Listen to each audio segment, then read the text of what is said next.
Bueno, en este video hablaremos sobre las fuerzas entre cargas. Como vemos aquí abajo, este fenómeno pasa cuando fluye corriente a través de dos conductores. Ellos generan un campo magnético, por ende, si van en la misma dirección las corrientes, generan una fuerza interna, una fuerza de atracción. Si las corrientes van en sentidos opuestos, la corriente sería hacia afuera, sería de repulsión. Tenemos la fuerza de carga eléctrica, que es igual a la carga por el campo eléctrico, pero ahora la fuerza magnética es igual a la carga por la velocidad con que va por la densidad de corriente. Pero esto igual lo podemos decir que es igual a la corriente por el dl por la densidad de corriente. Tenemos las tres configuraciones de fórmulas para cada coordenada, sea cartesiana, cilíndrica o esférica. Tenemos aquí como este ejemplo dos corrientes, I1 y I2, que generan una fuerza entre ellas. Entonces para saber qué fuerza tiene la corriente I1, vayamos primero el campo eléctrico con la ley de Biot-Savart, como vemos acá en la corriente 2. Entonces esta fórmula es de Biot-Savart, que es la corriente cerrada por el I2, por el dl, por el vector 21, lo vemos acá, dividido 4pi sobre ese vector al cubo. Entonces cuando tengamos este campo, sacamos la densidad de corriente, que es multiplicarla por μ. Es esto mismo por μ, aquí la tenemos. Entonces ya podemos decir que la fuerza ejercida en la corriente 1 es igual a la corriente 1 por el dl de la corriente 1 por la densidad del campo de la corriente 2. Esta fórmula es la fórmula que vemos acá, que es la fuerza entre cargas. Entonces ya podemos decir, desarrollando esta fórmula, que es igual a corriente 1 de 1 por, ¿quién es B2? Pues B2 es la integral cerrada de I2 por μ por todo esto.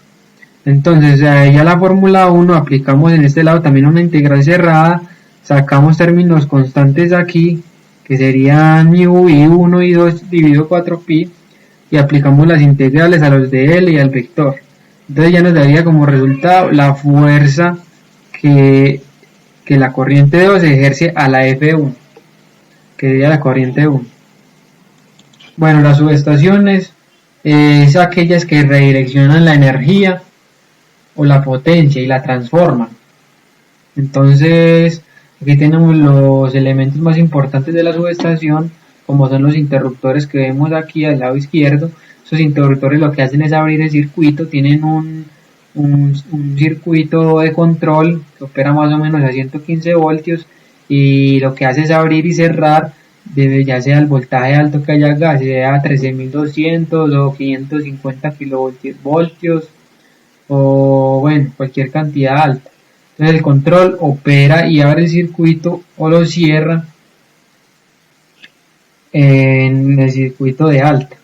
Tenemos aquí el seccionador, y el seccionador lo que me hace es un corte visible. Por ejemplo, si ya va a operar, se va a hacer mantenimiento de la subestación, se puede decir que podemos abrir el interruptor eléctricamente, y si hacemos un corte visible, pues el circuito quedaría más seguro para trabajar. Tenemos aquí también unos medidores de voltaje, que lo que hacen es medir la diferencia de potencial que hay entre cada línea, el voltaje de línea. Tenemos también los DPS que están aquí, que lo que son unas protecciones que me eliminan el pico de voltaje que de pronto haya en la red. Entonces lo que hacen es me protegen el sistema contra una sobretensión. Entonces este DPS direcciona ese pico a tierra. Estos aisladores vienen diseñados para soportar cierto tipo de voltaje, entonces si se pasa lo descargan a tierra.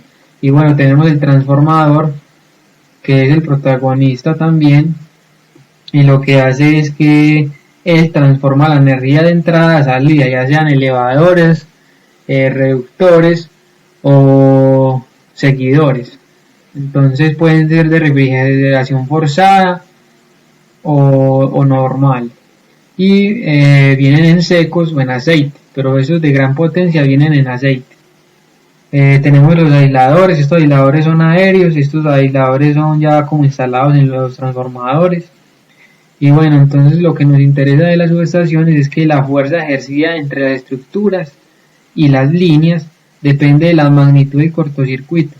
O sea, cuando la corriente de cortocircuito se eleva demasiado, es muy importante que la separación de los conductores sea la ideal, porque si no, entonces la fuerza entre cada conductor puede hacer que se dañe la estructura, que haya un corto.